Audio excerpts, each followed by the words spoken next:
Hello guys, I hope you are doing well. Today we will talk about how to fix or how to solve the problem of lag on the application of Strava. We click on settings.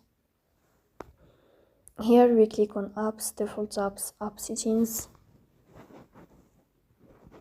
In this page you will click on Strava app and you will enter. Then we click on first stop and we click OK. Here you will enter to the window of storage. Here you will click on clear cache. In the end you will turn off your phone and you will wait a moment to restart your phone again to fix that problem. So that's all. Don't forget to support us by like and subscribe. See you next time and thank you for your watching.